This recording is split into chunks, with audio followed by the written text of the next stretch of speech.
আজকে আমার কলেজের প্রথম দিন, আবার 1 মাস পর যাচ্ছি, তাই একটু তাড়াতাড়ি করে কলেজে গেলাম, কিন্তু গিয়ে পড়লাম মহা বিপদে। কলেজের গেট দিয়ে ঢোকার পর ডাক দিল কিছু মেয়ে, দেখে মনে হয় গুন্ডি।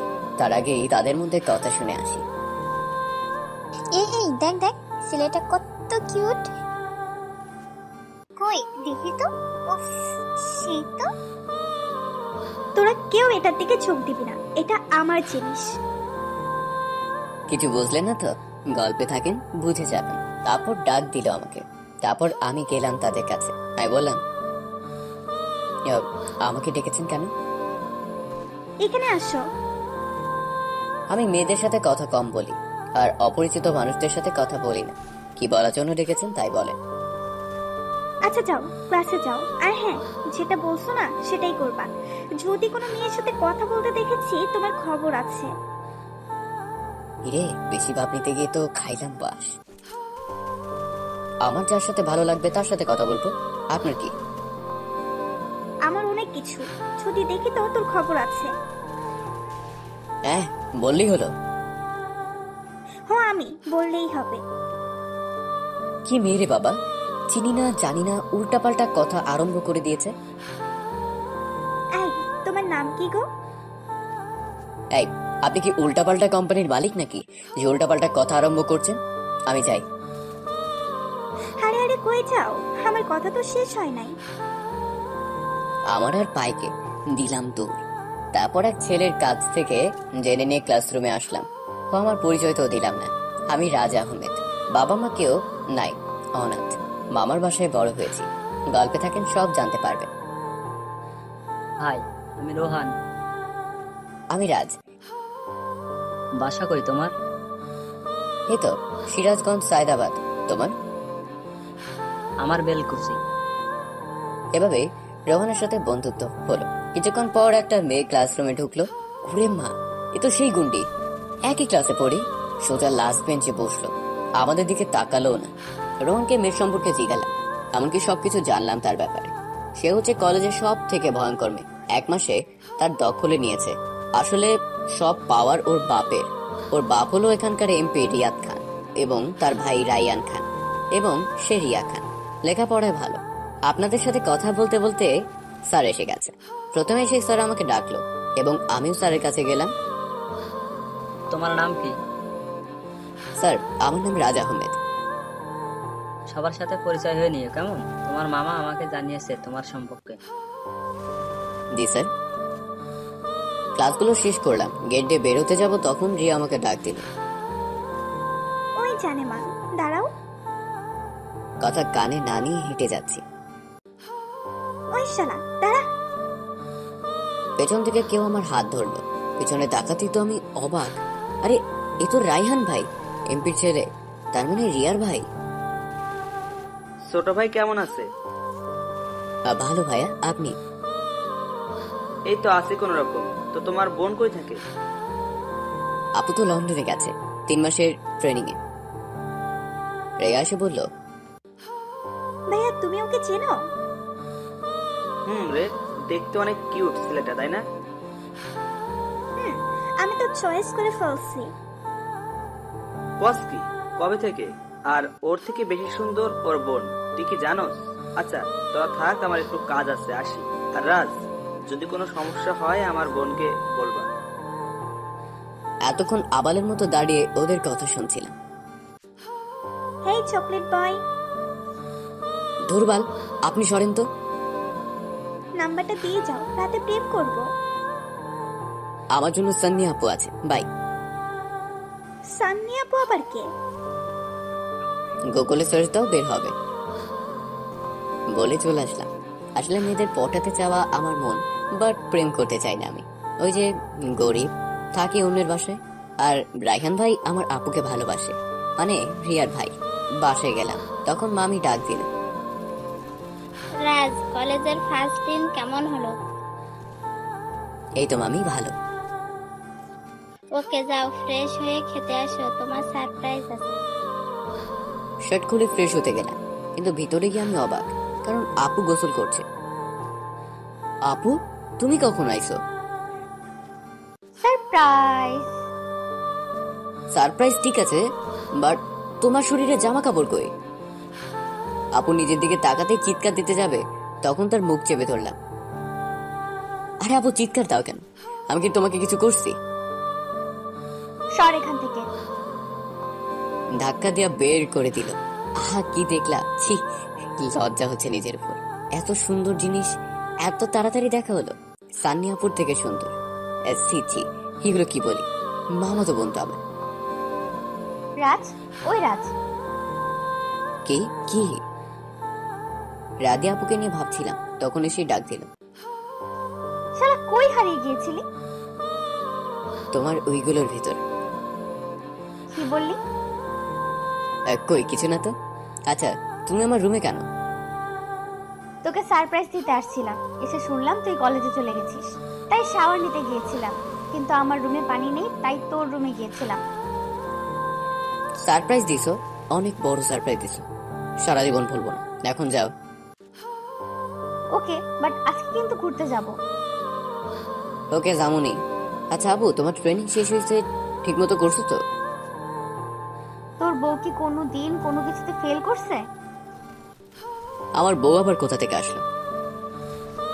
এই যে আমি আমার আম্মুর পেট থেকে আসছি। রায়হান ভাইয়া তোমার কথা জিজ্ঞাসছিল। চুপ কর তুই। রাগ দেখে চলে গেল। আসলে আপুকে রায়হান ভাই অনেক ভালোবাসে। আসলে আপু অনেক সুন্দর, অনেকেই ভালোবাসে, কিন্তু কেউ কিছু বলতে পারে না রায়হান ভাইয়ের ভয়। ও, আপনাদের তো বলাই হয়নি আপু কিসের ট্রেনিং এ গিয়েছিল। আসলে আপু ডাক্তারি পড়াশোনা করছে তো, পড়াশোনা শেষ, তাই বাইরে গেছিল ট্রেনিং এর জন্য। আরেকটা কথা, আপু আমাকে ভালোবাসে, আমিও বাসি, কিন্তু প্রকাশ করি না, কারণ গরিব যেই মামার বাসায় থাকি, সেই মামাকে ধোকা দেব কি করে? কি করে সম্ভব এটা? ফ্রেশ হয়ে আসলাম। ওহো, মামি না খেতে যেতে বলেছে। ফ্রেশ হয়ে খেতে বসলাম, তখন রাদিয়াকে ডাক দাও, সবাই একসাথে খাই। ওকে, তাহলে আমি আপুকে ডেকে আনি। উনি হলেন রাদিয়ার আব্বু, নয়ন আহমেদ, বিশিষ্ট ব্যবসায়ী। আপু আসো, খেতে ডাকে তোমাকে। তুই বস 1 মিনিট। রাদিয়া আপু তখন মাথার চুল শুকাচ্ছিল। ইস, আপু কত সুন্দর! ঠোঁটগুলো গোলাপের পাপড়ির মতো, গালগুলো টমেটোর মতো, চোখটা মায়াবী, যে কোনো ছেলেই দেখে প্রেমে পড়ে যাবে। এত সুন্দর কেমনে হয় মানুষ? আর দেহের কথা কি বলবো, আল্লাহ মনে হয় ওকে অন্যরকম ভাবেই তৈরি করেছেন। কি ভাই, কি দেখতেছেন? দেখতেছি আর ভাবতেছি, এই অ্যাঞ্জেলটা কে চালাবে? সরি বস, এত ভাবতে হবে না। এঞ্জেলটা চালানোর দায়িত্ব আপনাকেই দিব। আমাকে এঞ্জেলটা চালানোর দায়িত্ব দিলে আমি তো তেল ঢালতে ঢালতে অন্যরকম করে ফেলবো। কি হলো, এতক্ষণ আমি কই ছিলাম? আসলে আমি একটা ঘোরের ভিতর ছিলাম। হ্যাঁ হ্যাঁ, তুমি আমাকে মারলা? সরি বাবু, কাঁদে না। তুমি আবল তাবল বলছিলা, তাই তোমাকে একটু দিলাম। তুমি আমার সাথে কথা বলবে না, তুমি শুধু আমায় মারো। কি, আমার সাথে কথা বলবি না? না। এটা কি দেখছস? ঝাড়ু? একটা বাড়ি মারমু। এর আগে মাথা ফাটাইছিলাম, মনে নাই? আসলে এর আগে আমাদের পাশের ফ্ল্যাটে একটা মেয়ে ছিল, নাম ছিল হিমু। আমাকে একটা চিঠি দিয়েছিল। চিঠিতে লেখা ছিল, প্রিয় রাজ, আমি জানি তুমি আমাকে ভালোবাসো, রোজ আমার জন্যই তুমি ছাদে আসো। আরো অনেক কিছু লেখা ছিল। আসল কথায় আসি, তোমাকে পাই বা না পাই, তোমার সাথে আমি এক রাত কাটাতে চাই। এতে কিউট মেয়ে হিমু। কিন্তু ভাগ্যে সেদিন ছাদে আপু আর আমি একসাথে আসি। তারপর আপু চিঠিটা তুলে চিঠির সাথে পাথর বেঁধে দিয়েছিল। চিঠিটা পড়ার পর আপু আমার মাথায় সেই পাথর দিয়ে ঢিল দেয়। যখন আমার মাথায় থাকা রক্ত পড়া দেখে, তখন রাধে আপু একটা চিৎকার দিয়ে জ্ঞান হারিয়ে ফেলে। এটাই ছিল ফ্ল্যাশব্যাক। কি, কই হারাই গেছস? ও ইয়া, আচ্ছা কাঁদছিল কেডা? চল খেতে যাই। ওকে। রাধে আপুকে নিয়ে খাচ্ছি, আর তখন মামা বলল, রাজ, তোমার সারপ্রাইজ আছে বাইরে। ও, মামি আমাকে বলছিল আমার জন্য সারপ্রাইজ আছে। ওঠো, যাও দেখে আসো। বাইরে গেলাম, কোথাও কিছু দেখছি না। ডান দিকে তাকাতে আমি অবাক, কারণ দাঁড়িয়ে আছে একটা R15 গাড়ি। আমি দেরি না করে বাসার ভিতর ঢুকে মামাকে জড়িয়ে ধরলাম, আর চোখ দিয়ে এক ফোঁটা জল বেরিয়ে পড়লো। আরে আব্বাজান, কি হয়েছে? কাঁদছেন কেন? আমার এসব কিছু দরকার নেই, তোমার ভালোবাসা পেলেই চলবে। আরে পাগল, তুই আমাদের সন্তান, তোর জন্যই তো। তোকে কি না ভালোবেসে থাকা যায়? জানো মামা, আমি জীবনে কিচ্ছু চাইনি, চাওয়ার আগেই আমাকে সবকিছু তোমরা দিয়েছো। এখন এসব বাদ দাও। এই না রাজ, তোমার গাড়ি চাবি। রাধিয়াকে নিয়ে ঘুরে আসো। মামাকে সালাম দিয়ে গাড়ির চাবিটা হাতে নিলাম। আপু কই? উপরে আছে। আমি উপরে রাধি আপুর কাছে গেলাম, দেখি বিছানায় মন খারাপ করে বসে আছে। তাই আপুকে ডাক দিলাম। আপু, আমার সাথে কথা বলবি না, কেউ আমার কোনো কথাই শোনে না। বাবাকে কতবার বললাম তোকে গাড়ি না কিনে দিতে। ওকে যাও, ভবিষ্যতে তোমাকে গাড়ির টাকা ফেরত দিয়ে দিব। তোর কাছে টাকা চাইছি? তো তোর যদি কিছু হয়ে যায়? আরে আল্লাহ, যা ভাগ্যে রাখছে তাই হবে। চলো ঘুরতে যাব। তুই যা, রেডি হ, আমি আসছি। রেডি হও, আমি নিচে যাচ্ছি। ওকে। রেডি হয়ে নিচে যাচ্ছি। রাদিয়া নিচে দাঁড়িয়ে রয়েছে, আর এদিকে রাদিয়া ভাবছে একটা ছেলে এত সুন্দর হয় কেমনে। আজকে আরো অনেক সুন্দর লাগছে। আমার কাছে আসতেই রাদিয়া আমার শরীরের সুবাসে যেন মাতাল হয়ে উঠছে। যখন রাদিয়া আমাকে জড়িয়ে ধরলো, তখন রাদিয়ার মনে হলো সে তার নিজের ভেতর নাই। যখন আমি চিৎকার দিয়ে উঠলাম, ব্যথা পাচ্ছি তো। ও সরি। অনেক দূর পর্যন্ত গেলাম, কিন্তু সামনে যা দেখলাম তাতে আমি অবাক, কারণ সামনে রিয়া দাঁড়িয়ে আছে। আমি গাড়িটা ব্রেক করলাম। ওয়াও, নতুন গাড়ি কবে কিনছো? মানে আজকে মামা গিফট করলো। ও, তুমি এটা কে? আমার মামা তো আপু। মামা তো আপু মানে? ও সরি, মামা তো বোন রাদিয়া। ও বুঝলাম। তোমাদের অনেক ধন্যবাদ আমার জানটারে বাইক গিফট করার জন্য। তোর জান মানে? আরে রেগে যাচ্ছেন কেন আপু? রাজ আপনাকে বলে নাই আমাদের 2 বছরের সম্পর্ক? ও বলবে কেমনে? ও তো আপনাকে অনেক ভয় পায়। মা, আমি তো অবাক, কালকেই না ওর সাথে আমার ফার্স্ট দেখা। রিয়া, এগুলো কি বলছো? সত্যি তোমাদের 2 বছরের সম্পর্ক? আপু বিশ্বাস করো। তুই থাম। আপু তুমি কাঁদছো কেন? তুমি আমাদের সম্পর্কে খুশি হও নাই? অনেক খুশি আমি। জানো, ওকে দেখে রাখার মতো কাউকে খুঁজে পাচ্ছিলাম না। ও যেহেতু নিজেই খুঁজে নিয়েছে, অনেকটা চিন্তা মুক্ত হলাম। প্লিজ তুমি আমার ভাইকে দেখে রাখো। আমি শুধু নিচের দিকে তাকিয়ে আছি, কি থাকা কি হয়ে গেল বুঝলাম না। আপু একটু সাইডে আসবা? রাধে আপুকে সাইডে নিয়ে গেল, জানি আমাকে শালা ফাঁসিয়ে দিবে। কিন্তু কিছুক্ষণ পর ঠাস ঠাস করে দুটো চর বসিয়ে দিল রিয়ার গালে। শোনো মে, তোকে যদি আর কখনো রাজের আশেপাশে দেখি তাহলে তোর খবর আছে। কি হয়েছে আপু? ঠাস করে একটা আমার গালে বসিয়ে দিল। তুমি ওকে মারলা কেন? দোষ করছি আমি, আমাকে মারো। তোকে কৈফিয়ত দিতে হবে? কারণ আমি রাজকে ভালোবাসি। আহা, কি ভালোবাসা! দেখ এখন কি করি। যা করলো তার জন্য আমি মোটেও প্রস্তুত ছিলাম না। এক হাত দিয়ে আমার মাথার চুল ধরে আর এক হাত দিয়ে আমার ঘাড়ে ধরলো, তারপর পাগলের মতো ঠোঁট চটকাতে লাগলো। কতক্ষণ চটকাইছে তা ঠিক জানি না। পিছনে তাকিয়ে দেখি রিয়া উধাও। আচ্ছা আপু, তুমি রিয়াকে মারলা কেন? কেন, তোর ব্যথা লাগছে? আমার ব্যথা লাগবে কেন? আমি তো একটু জানতে চাচ্ছিলাম আর কি। শোন, আমাকে সাইডে নিয়ে অনেক কথা বলেছে, এমনকি তোর সাথে বলে রুম ডেটও করেছে। এর আগের মাসের 9 তারিখ বলে হয়েছে। সেদিন তো আমার বার্থডে ছিল, তুই তো আমার সাথে ছিলি, তাই রাগ কন্ট্রোল করতে পারি নাই। দিছি মেরে, যাক শালা। আপু একটা কথা বল, এত কাছে আসছিস কেন? অনেকটা কাছে গেলাম রাদিয়া। রাদিয়া শুধু পেছনে যাচ্ছে, কিন্তু পেছনে ছিল কারেন্টের পোল, তার সাথে ঠেকে গেছে রাদিয়া। আমিও চান্সটা নিলাম, এক হাত দিয়ে চুলের মুঠি ধরে অনেকটা জোরে। যখন রাদিয়া চিৎকার চেয়ে উঠলো, তখন তার মুখের ভেতর আমার জিহ্বাটা ঢুকিয়ে দিলাম। পাগলের মতো ঠোঁট কামড়াচ্ছিলাম। অনেকক্ষণ পর ছেড়ে দিলাম। দেখি রাদিয়ার চোখে জল আর ঠোঁট দিয়ে রক্ত পড়ছে। আমি যে নিজে এই কাজ করছি বিশ্বাস হয় না।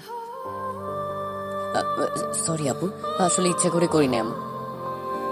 ওকে, বাসায় চল। সারা রাস্তায় কেউ কোনো কথা বলেনি, বাসেও না।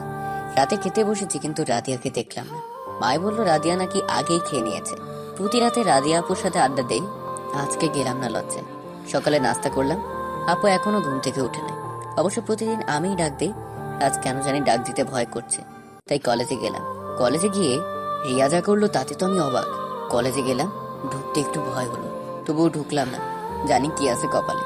একটু দূরে যেতে কে যেন ডাক দিল। পেছনে তাকাতেই দেখি রিয়া। আপু আমাকে ডাকছেন? আমি আবার কবে থেকে তোমার আপু হইলাম? আর আমরা দুইজন একই ক্লাসে পড়ি, তাই ফ্রেন্ড। না, আমি কেন মেয়ের সাথে ফ্রেন্ডশিপ করতে পারবো না? প্লিজ, আমি অনেক সরি। কালকের জন্য আমি অনেক সরি। আসলে ছোটবেলায় মাকে হারাইছি তো, যখন যা চাইছি তাই বাবা আর ভাই মিলে এনে দিয়েছে, কোনো কষ্ট বুঝিনি। মেয়েটাকে দেখে একটু মায়া হলো। ওকে যাও, মাফ করে দিলাম। তাহলে আমার ফ্রেন্ডশিপ গ্রহণ করো। সরি, এটা পারবো না। তাহলে তুমি আমাকে ক্ষমা করোনি? আচ্ছা ঠিক আছে, ফ্রেন্ড বলার সাথে সাথে জড়ায় ধরলো। আমার তো লজ্জা করছে, অনেক কষ্টে ছাড়ালাম। তারপর নাম্বার লেনদেন হলো। কলেজ শেষ করে বাসায় যাচ্ছি, তখন রিয়া ডাক দিল। কই যাও? কেন? বাসায়। বাইক নিয়ে আসো নাই? আপু নিতে মানা করছে। তুমি মনে হয় তোমার আপুকে অনেক লাভ করো। আরে না, আপুকে অনেক সম্মান করি। ছোট থেকে বড় পর্যন্ত সেই আমাকে আগলে রেখেছে। তুমি কি আমার ব্যাপারে জানো? জানি। তোমার কেউ নাই পৃথিবীতে। আচ্ছা ওগুলো বাদ দাও, বাসায় যাই। আমি যাব না। যাও তোমার ফ্রেন্ডের সাথে। তুমি আমার ফ্রেন্ড না, আর ওরা আগেই চলে গেছে। আচ্ছা, আমি তোমাকে রিক্সাতে তুলে দিই। না, আজকে হেঁটে যাব। যেতে চাইলাম না, তারপরও ছাড়লো না। গেলাম, অনেকক্ষণ হাঁটলাম। তারপর ওদের বাসার সামনে আসলাম। বাসার ভেতরে যাবা? না থাক, যাওয়া লাগবে না। যাও, বাসায় যাও, আর বাসায় পৌঁছে আমাকে ফোন দিবা। ওকে। অনেক কষ্টে বাসায় আসলাম, কিন্তু আমার আপুকে দেখছি না।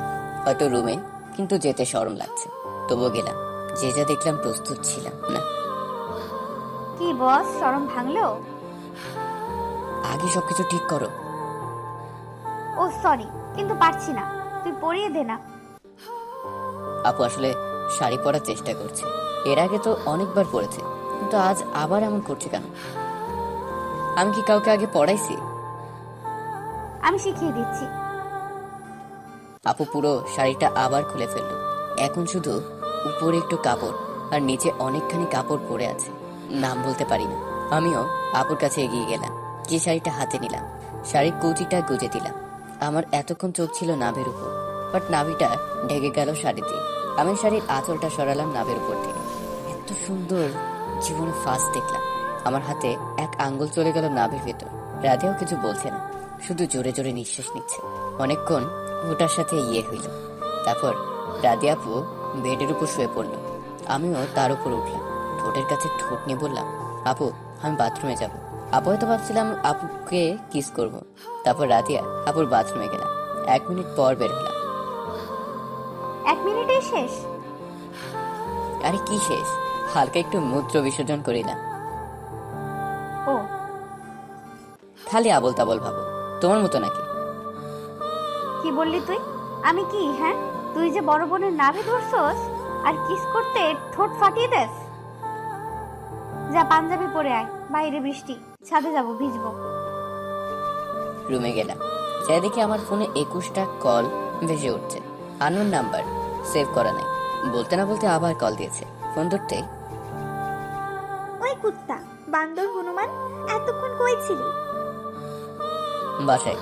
আপনি কে? আমি কে? আমার নাম্বারটাও সেভ করোস নাই। আমি হলাম রিয়া। ও তুমি, সরি, বলো। তোমাকে না ফোন দিতে বলেছিলাম। ওহো, মনেই ছিল না। আচ্ছা, আমি বাসায় আছি। ওকে। খাইছো? আরো অনেক কথা বললাম, তারপর পাঞ্জাবি পরে ভিজতে গেলাম। এভাবেই চলছিল দিনগুলো।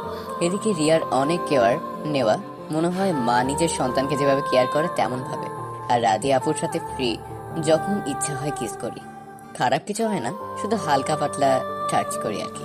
এভাবেই চলছিল দিনগুলো। হঠাৎ আপুজা বলল, আচ্ছা, তোর বেস্ট ফ্রেন্ড কি রিয়া? কেন, কি হয়েছে? যা বলছি তার উত্তর দে আগে। চল, আজ বিয়ে করব। আমি পারবো না। রিয়াকে বিয়ে করবে নাকি? রিয়াকে কেন বিয়ে করব? তাহলে তোদের মতো ছেলেরা এমন একটা দিয়ে হয় নাই, রাবিশ কোথাকার। হাতে একটা মোবাইল ছিল, ভেঙে চলে গেল। মামার মামি ট্যুরে গেছে 9 দিনের জন্য। বাসে শুধু আমি আর রাদিয়া অ্যান্ড কাজের বুয়া। রাদিয়াও ডাক্তার পোস্টে জয়েন করছে। কি ভাবছেন রাদিয়া ভাবে বকে গেল? আমার মন খারাপ হলো না। আসলে মনটা খারাপ হয় নাই, কিন্তু ভিতরটা পুড়ে যাচ্ছে।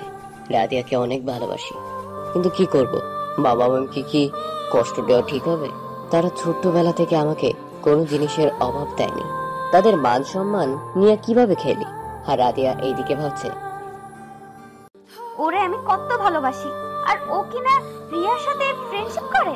ওর জন্য আজ পর্যন্ত বিয়ে করিনি, শুধু ও একটু বড় হোক। আমার কত স্বপ্ন ওর জন্য বঞ্চিত করছি।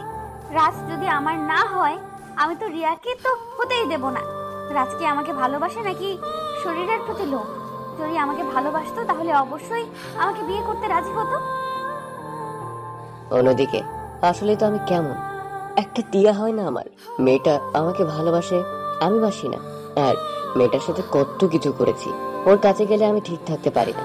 ওরে আমি অনেক ভালোবাসি। রাদিয়া আমার বড়, এতে আমার কোনো সমস্যা নেই, কিন্তু ওর পরিবার ওরা তো মেনে নেবে না। রাদিয়াকে বুঝতে দেওয়া যাবে না যে আমি ওর কথায় মন খারাপ করেছি। অনেকক্ষণ বসে বসে কাঁদলাম মা বাবার কথা ভেবে। তারা বেঁচে থাকলে হয়তো এরকম সমস্যায় পড়তে হতো না। ভাবছি রাদিয়াপুর কাছে যাব। আমি জানি রাদিয়াপুর কাছে গেলে তার রাগ পানি হয়ে যাবে, কারণ রাদিয়া আমাকে অনেক ভালোবাসে। তাই দেরি না করে রাদিয়াপুর রুমে গেলাম। গিয়ে দেখি রাদিয়া জানালার গ্রিল ধরে দাঁড়িয়ে কাঁদছে। পেছন থেকে অনেকবার ডাক দিলাম, শুনলে শুধু কেঁদে যাচ্ছে। তাই কাঁধে হাত রাখলাম। আপু, ওই আপু, আমার উপর রাগ করছো? কুত্তার বাচ্চা, তোর তো সাহস কম না? আমার শরীরে টাচ করিস? মেয়েদের শরীরে হাত দিলে মজা পাস অনেক। সরি। জানোয়ারের বাচ্চা, এখনো সরস নি আমার কাছ থেকে? কুত্তার বাচ্চা, যা বাসা থেকে বের হ। বিশ্বাস হচ্ছে না, এটা রাদিয়া না অন্য কেউ। আমি মাথা উপরের দিকে তুলে রাদিয়ার চোখে চোখ রেখে মুচকে একটা হাসি দিলাম, আর সেখান থেকে চলে আসলাম রুমে। রুমে এসে একটা চিঠি লিখলাম। চিঠি প্রায় চোখের জলে ভেসে যাচ্ছিল। অনেকক্ষণ ধরে চিঠিটা লিখলাম আর কাঁদলাম। ব্যাগটা গোছালাম, চলে যাবো এই শহর ছেড়ে। আর ফিরবো না জীবনে। কিন্তু আমার কাছে তো তেমন টাকা নেই, রাদিয়াপুর টাকা ছাড়া। রাদিয়াপুর অনেক টাকা আছে আমার আলমারিতে, সেখান থেকে 5 লাখের মতো নিয়ে গেলাম। শহর না, দেশ ছেড়ে চলে যাব। সব কাগজপত্র নিয়ে রওনা দিলাম। তারপর বুয়াকে বললাম যে আমি একটা কাজের জন্য কয়েকদিনের জন্য বাইরে যাচ্ছি।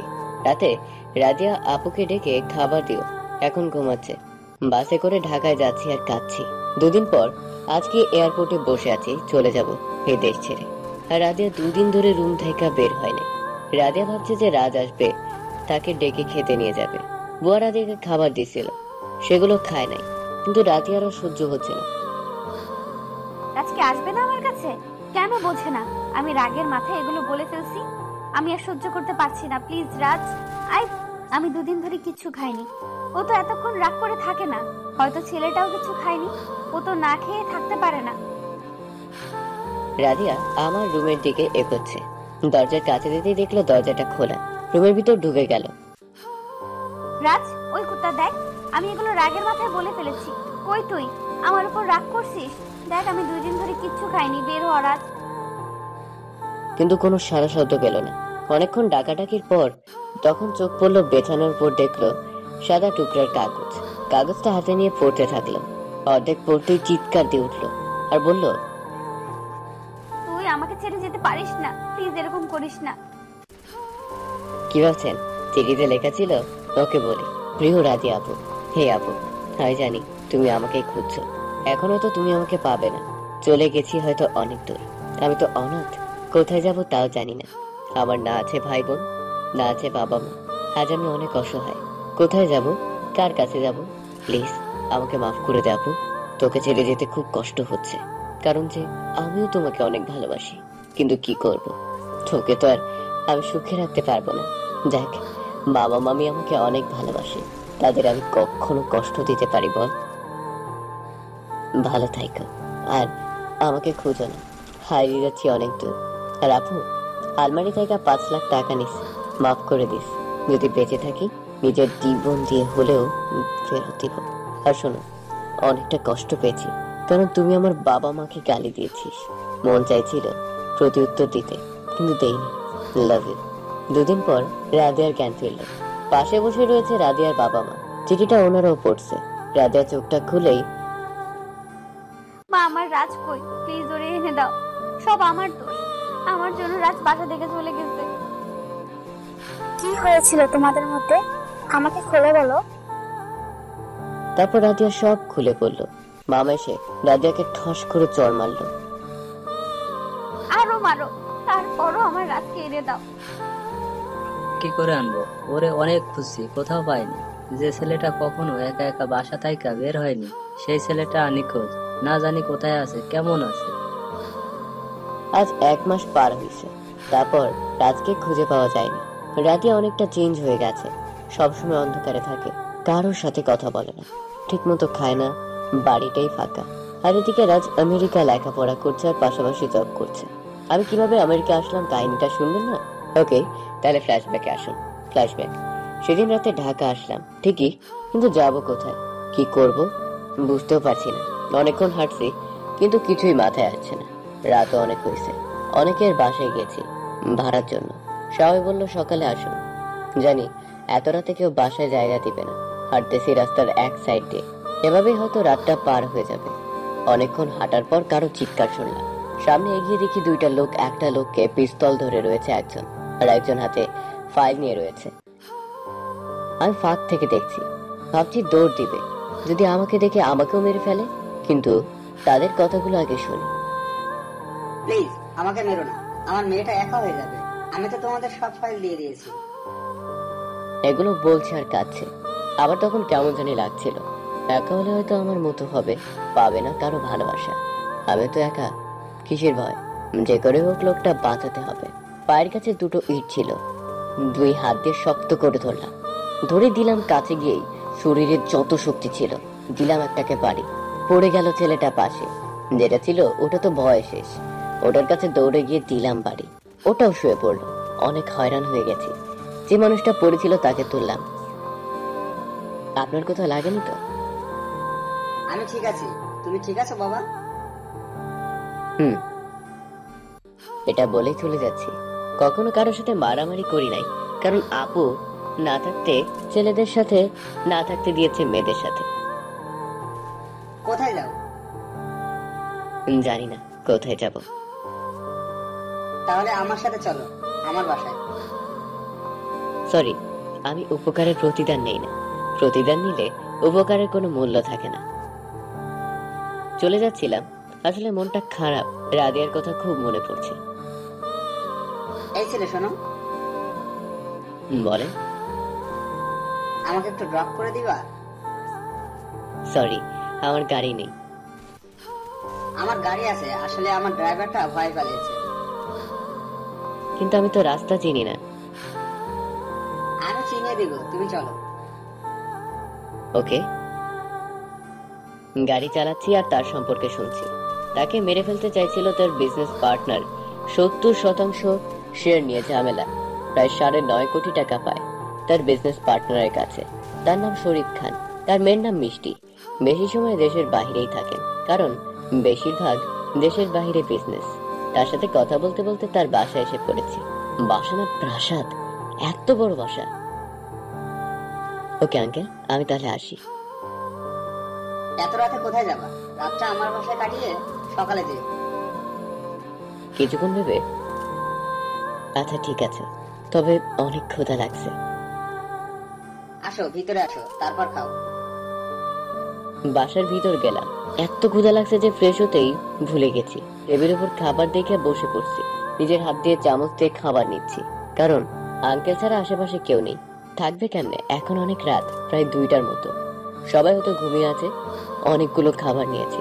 যখন মুখে তুলবো তখন রাজিয়ার কথা মনে পড়লো। হয়তো সেও খায়নি, আর আমি নিজ হাতে ঠিক মতো খেতেও পারি না। অল টাইম মামি আমাকে খাওয়াই দিত। কি হইলো বাবা, খাও না কেন? সরি আঙ্কেল, খেতে পারছি না। বাসার কথা মনে পড়ছে?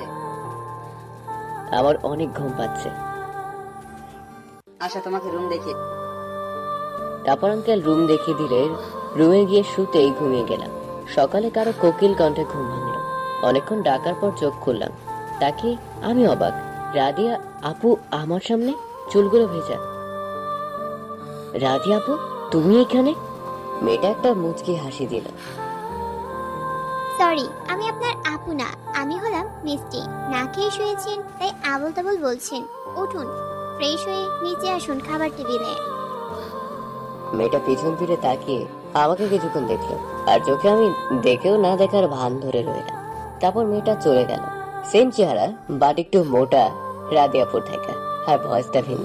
এগুলো এক হলে পুরা রাদিয়াপু। অনেকক্ষণ তাকে নিয়ে ভাবলাম। তারপর ফ্রেশ হয়ে খেতে গেলাম। পেটে অনেক ক্ষুধা। খেতে বসলাম।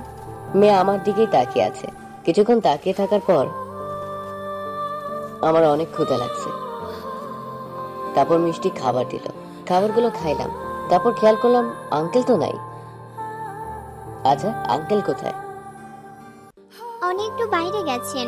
কোনো দরকার? হুম, কি দরকার জানতে পারি? চলে যাব। কোথায় যাবেন? বাবা আমাকে রাতের ঘটনা বলেছেন। জানি না কোথায় যাব। আপনার বাসার সম্পর্কে বলেন। তারপর সব ঘটনা খুলে বললাম। রাতের কথাগুলো মনে পড়তেই চোখের পানি ঝরে পড়লো। চিল ব্রো, চিল। আমাদের সাথে আমেরিকা চলেন, সব ঠিক হয়ে যাবে। কিন্তু কোনো কিন্তু নয়। কোথা থেকে যেন আঙ্কেল এসে বলল। আমিও না করলাম না। এভাবে আসলাম আমেরিকায়। এভাবে চলে গেল 3 বছর। এখন মিষ্টির সাথে অনেকটা ফ্রি, কিন্তু ও এখনো আমাকে আপনি করে বলে। ওর জন্য হয়তো রাদিয়া আপুকে মনে পড়ে না। মিষ্টি আর আমি সেম ব্যাচে পড়ি, একই জায়গায়, আর পাশাপাশি জব করি। জবটা করতে না করছিল মিষ্টি, তবুও করি। আমার অনেক ভালো লাগে। মিষ্টিও রাদিয়া আপুর মতো, কারো দিকে তাকাতে দেয় না। এক কথায় রাদিয়া আপু। আমিও এইগুলো এনজয় করি। আজ আমি আর মিষ্টি নদীর পাড়ে ঘুরতে এসেছি। বালির উপর বসে আছি। তখন একটা মেয়ে আমার সামনে দিয়ে যাচ্ছিল। আমি তাকিয়ে দেখছিলাম আর বলছিলাম, দেখো মিষ্টি, মেয়েটা কত কিউট। এরকম মেয়ে যদি বিয়ে করতে পারতাম, তাহলে সারা দিন রাত শুধু জড়াই ধরেই থাকতাম। আপনার চোখ কিন্তু তুলে ফেলবো। আরে সুন্দর জিনিস তো দেখবই। কি ফিগার দেখছো, শরীর পুরাই মাখন। আমাকে বালুর উপর ধাক্কা দিয়ে ফেলে দিল। তারপর আমার উপরে উঠলো। কুত্তা, আমার দিকে কি কখনো তাকাইছো? আমার শরীর কি কচু গাছ? আমার ফিগার কি ফিগার না? সারা হনুমান। আমার উপর থেকে উঠে গেল। অনেকটা দূরে দাঁড়িয়ে রইল। জানি মিষ্টি আমাকে ভালোবাসে, আমাকে অনেকবার বলছে, কিন্তু আমি না করে দিয়েছি। ও শুনেনি। আর আমি ওকে ভালোবাসি, প্রকাশ করিনি, কারণ রাদিয়া হয়তো আমার অপেক্ষায় আছে। ওকে রাদিয়াপুর কথা বলছি, কিন্তু শুনেনি। মিষ্টি অনেকটা দূরে দাঁড়িয়ে আছে, হয়তো কাঁদছে। আমি কাছে গেলাম, গিয়ে দেখি সত্যি কাঁদছে। তাই পেছন থেকে জড়িয়ে ধরলাম। অনেকটা জোরে মিষ্টি চেঁচিয়ে উঠলো। আও, ব্যথা পাচ্ছি তো, ছাড়েন আমাকে। না, ছাড়বো না। এইভাবে সারা জীবন ধরে রাখতে পারবেন? তখন আমি মিষ্টিকে ছেড়ে দিলাম। পারবেন না, তাই তো? তাহলে ধরেন কেন? শোন, আমি যদি তোকে এইভাবে ধরে রাখি, তাহলে আমার বউ হয়ে করবো কখন? সারা লুচ্চা। এভাবে চলছিল আমাদের দিনকাল। একদিন মিষ্টি বলল, চলেন বাংলাদেশে যাওয়া যাক। বাংলাদেশের কথাটা শুনতেই বুকটা ধরপড় শুরু করলো। বাংলাদেশে কেন যাবে? আপনার মামার বাসা যাব, হ্যান্ড টাচ আর কত করব। আপনার বিয়া করব। আপনি রাদিয়ার জন্য আমাকে বিয়ে করছেন না, তাই না? যে দেখবেন রাদিয়ার বিয়ে হয়ে গেছে। যদি বিয়ে না হয়? জানি না, তবে যাব, তাই জানি সকালে ফ্লাইট। বলেই চলে গেল। রাদিয়াকে আমি এখনো বলতে পারিনি জীবনের ফার্স্ট ভালোবাসা। যদি বাসায় গিয়ে দেখি রাদিয়ার বিয়ে হয়ে, তখন কি হবে? আরে মিষ্টিও তো যাচ্ছে, কোনো ভয় নাই, সব সামলে নিবে। মেয়েটা ছোট্ট হলেও আমাকে কখনো ঝামেলায় ফেলে না। মামার বাসার সামনে দাঁড়িয়ে আছি, কলিং বেল দিতে ভয় পাচ্ছি। তখন মিষ্টি দিয়ে দিল। কিছুক্ষণ পর মামি সে দরজা খুললো, আমাকে দেখেই জড়িয়ে ধরে কেঁদে দিল। আমিও মামিকে জড়িয়ে ধরে কেঁদে দিলাম। এতদিন কই ছিলি? আমাদের কথা কি তোর মনে পড়ে নাই? আমাদের কথা তো ভুলে গেছিস। তোমাদের কি ভোলা যায়? মামি মিষ্টির দিকে তাকালো আর অবাক হয়ে তাকালো। রে মেয়েটা আর রাধিয়া চেহারা একদম সেম। মেয়েটা কে রে রাজ? ও হচ্ছে, আমি হচ্ছি রাজের বউ। আমি তো অবাক, মামি অবাক, কেমতে হইল? কিছুক্ষণ পর রাধে আমাদের কথা শুনে নিচে আসলো। আমাকে দেখেই দৌড়ে এসে জড়িয়ে ধরলো আর পাগলের মতো কিস করতে থাকলো, কপালে, গালে, আরো অনেক জায়গায়, সবার সামনে। আরে আপু, কি করছেন? যখন দুজন দুজনের দিকে তাকালো অবাক, কারণ দুজনের চেহারাই সেম। কিছুক্ষণ পর, তুই কই ছিলি রাজ? তোরে আমি কত জায়গায় খুঁজছি। আমি আর বকবো না, প্লিজ তুই আমাকে ছাইড়া যাইস না, আমাকে মাফ করে দে। ওর কথায় কোথায় যেন প্রত্যুত্তর দিলাম না। মিষ্টি, চল তো উপরে যাই। ওকে চলেন। মামি চলো তো। আমি যে রুমে ছিলাম সেই রুমেই গেলাম। হিমা, রুমটা যেমন তেমনই আছে। আচ্ছা মামি, রুমটাতে কেউ থাকে কিনা? না, কেউ থাকে না। রাধিয়া সারা রাত ওই রুমটাতে বসে থাকে তোর অপেক্ষা। কোনো কথাই বললাম না, শুধু তো ওর কথাই আমি চলে গিয়েছিলাম। তোরা থাক, আমি আসি। মামি চলে গেল। আমার রুম কোনটা? কেন এইটা? আপনার রুম কোনটা? এটাই। আমরা না জামাই বউ? ওইটা তো মজা করে বলছি। আপনার সাথে আমি থাকবো কখনোই না। তারপর আপনার যে ইচ্ছা মরার জন্য। রাতে মামা আসলো, আমার সাথে কথা বললাম। মামাও জড়িয়ে ধরে কেঁদে দিল। রাতে অনেকবার কথা বলতে চেয়েছিল, কিন্তু কি অবহেলা করছি। মিষ্টি, রাদিয়ার বিয়ে হয়েছে, তোর মনে হয় না? মনেই হয় না। কিরে কাঁদিস কেন? কি করব? হ্যাঁ, সব দোষ আমার। জেনে শুনে ভালোবাসতে গিয়েছিলাম। আপনার যদি রাধিয়ার সাথে বিয়ে হয় তাহলে আমাদের সম্পর্কটা ভাঙবেন না। তুই কি চাস এত সুন্দর সম্পর্কটা পরকীয়া হোক? মিষ্টিকে কোনো কথা বললাম না। থাক, আমি রাধিয়া আপুর রুমে ঘুমাবো। মিষ্টি চলে গেল। আমি আর কি করব? আমার আর কষ্টকে কষ্ট মনে হয় না। আল্লাহ তাআলা একভাবে দেখবেই, ওনার যা ভালো মনে হয় তাই করবে। সকালে ঘুম থেকে উঠলাম, উঠেই ছাদে গেলাম। হেমা, এখানে রাজি আর মিষ্টি দুজন দাঁড়িয়ে কফি খাচ্ছে আর হাসাহাসি করছে। আমিও এক কর্নারে দাঁড়ালাম। এমা আমার দিকে তাকালো না। আমি যে এসেছি তারা দুজন একজনও তাকালো না। ঘোর ভাল লাগে না। রুমে গেলাম, ফ্রেশ হইলাম। একটু পর মামি আসলো, এসেই ডেকে গেল খাইতে। ওরা সবাই বসে আছে, মিষ্টিও ডাকলো না। খাবার টেবিলে গেলাম, দেখি রাদিয়ার মিষ্টি ওদের দুজনের খাওয়া শেষ। দুজনেই চলে গেল। তারপর আর কি, একাই খেলাম। 2 দিন ধরে আমার সাথে এরকম করছে। আমিও কারোর সাথে কথা বলছি না। আজকে দেখি বাড়িটা লাইটার দিয়ে সাজাচ্ছে। এর মধ্যে মিষ্টির আব্বু চলে আসছে। তারপর ওনার সাথে কথা বললাম। আজকে শুনলাম রাদিয়া আর মিষ্টির নাকি বিয়ে। মিষ্টির এখানে একটা ছেলেকে পছন্দ হয়েছে, তাকে বিয়ে করবে। আর রাদিয়া তার বাবা মার পছন্দ করবে। শুনে বুকের ভিতরটা চিনচিন ব্যথা করছে। এখন রাত 11টা বাজে, এখনো বাহিরে বাসায় যায়নি, কারণ ওদের বিয়ে। হাজার হলেও ভালোবাসি, ওরা না হয় সহজেই ভুলে গেছে, আমি তো আর পারি না। তাই সেই সন্ধ্যাবেলা বাসায় থেকে বের হয়েছি, আর যাইনি। বাসায় যাচ্ছি প্রায় রাত 12:30 বাজে। বাড়িটা ফাঁকা। রুমের ভেতরে গেলাম, ইমা রুমটা ফুল দিয়ে সাজানো। কই গিয়েছিলি? তোদের বলতে হবে? তারপর দুজন আমার উপরে উঠে পড়লো, ইচ্ছা মতো কিল ঘুষি দিতে লাগলো। করেই ফেললাম। কি করে ফেললাম এটাই তো। আসলে বাসায় আসার পর শুনলাম ওদের বিয়ে নাকি আমার সাথে। আমি জানি এই বুদ্ধি সব মিষ্টি। বাসরাত রুমে ঢুকলাম, অনেকটা সাহস নেই। অল্প সাহস নিলে হবে না, ভিতরে দুইটা বউ। হেমা রুমে ঢুকতেই দেখলাম ওরা দুজন এসে খাট থেকে নেমে এসে সালাম করলো, আবার খাটে বসলো ঘুমটা দিয়ে। এখন ভাবছি কারটা আগে তুলবো। এভাবে অনেকক্ষণ গেল। কিরে ঘুমটা তুলিস না কেন? কিরে ঘুমটা তুলিস না কেন? আমার ভয় করছে। তোর কিচ্ছু করতে হবে না, আমরাই করছি। তারপর ঘুমটা তুললো। হেমা দুজনের কাপড় একসাথে খুলে ফেললো। ওরা এখন নগ্ন। তারপর আমাকেও নগ্ন করে ফেললো। তারপর ইচ্ছে মতো পুরুষ নির্যাতন করলো। 3 মাস পর শুয়ে রয়েছি। আমি পেছন থেকে জড়িয়ে ধরে আছি রাদিয়াকে, আর মিষ্টি পেছন থেকে জড়িয়ে ধরে আছে আমাকে। আর একটা বিয়ে করতে হবে। কি? তোমরা না হাঁপিয়ে যাও, আমার তো শখটাই মেটে না। কি আমরা হাঁপিয়ে যাই? তোর শখ মেটে না আর একটা বিয়ে করতে চাস? দেখি তুই কতক্ষণ পারিস। নাও খোলো, খেলা হবে। বাকিটা সড়ক করে আর বলবো না। বাই বাই, ভালো থাকবেন সবাই।